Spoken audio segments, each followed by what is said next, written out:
ሰው እንዴት የገዛውን አዲስ ልብስ ለብሶ አሮጌውን ደግሞ በፌስታል አድርጎ ይዞ ይሄዳል እንዴ? ታዲያ ለብሶ አይደል እንዴ ገዛልኝ?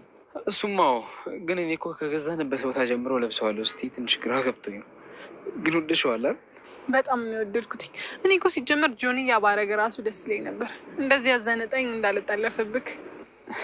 አንዴ ወንድ የሆነ መጥቶ ይሞክረኛል።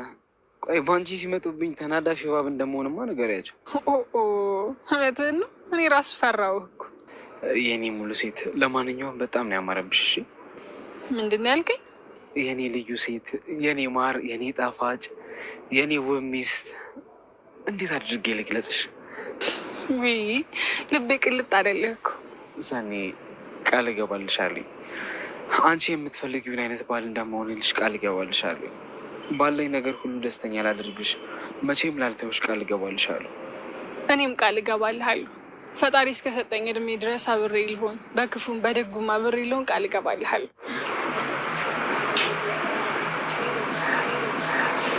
ፈጣሪን ጠዋት ማታ ማመሰግንበት ምክንያት ስለሆንሽ በጣም ነው የምወድሽ።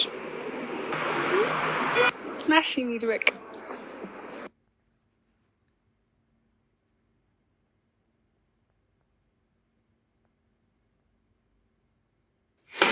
በጣም ነው ሰሪያ ተደስ ትችላለህ። እንኳን አብሮ ደሳለን ሀና። አንተ እንደዚህ ጎበዝ ነህ እንዴ? ወይኔ በስመ አብ፣ በእውነት በጣም ያስገረምከኝ። እኔ እኮ በቃ ዛሬ ኪራ ስለሌለ ለዚህ ፕሬዘንቴሽን የመጣ ከዛ ደግሞ በቃ ነገሮችን እንዳሉን አድርገህ የሚበላሽ ምናምን መስሎኝ በጣም ተሰምቶኝ ነበር። እንዴ አንቺ ቀላል ሰው አድርገሽኛል እንዴ? እውነቴን እኮ ነው። መጀመሪያ የተሰማኝ ማለት ነው በቃ ሰዎቹ ስብሰባውን አቋርጠው እምቢ ሲሉ ሲወጡ ነበር የታየኝ። ከዛ ይኸውልህ ኪራ መጥቶ እኔ ላይ ሲጮህብኝ ሀና አንቺ ነሽ ስላላዘጋጀሽው ነው ክብሮምን አንቺ በደንብ ስላላስረዳሽው ነው ብሎ እኔን ቅጥቅጥ ሲያደርገኝ ነበር የታየኝ በእውነት። እንግዲህ ክብሮምን ምን ታደርጊዋለሽ? ከዚህ በኋላ በሁሉም ነገር አዳንኩሽ። እና ደግሞ እንደ ልማዴ ማለት ነው ለ2 እና ለ3 ቀን ያክል በቃ ስድቤን እጠጣለሁ ብዬ አስቤ ነበር። ግን ይመስገነው ተርፌያለሁ። እውነትሽን ነው እንዴ?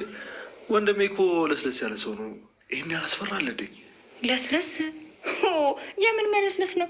ቆይ ኪራ ቤት ውስጥ ምን አይነት ሰው ነው? እስኪ ንገረኝ። እኔማ እንድትነግረኝ እፈልጋለሁ። እንዴ ሲጀመር ቆይ እናንተ ቤት ለስላሳ ነው የሚባል ሰው ቁጣ ቁጣ የሚለው ሰው ነው እንዴ?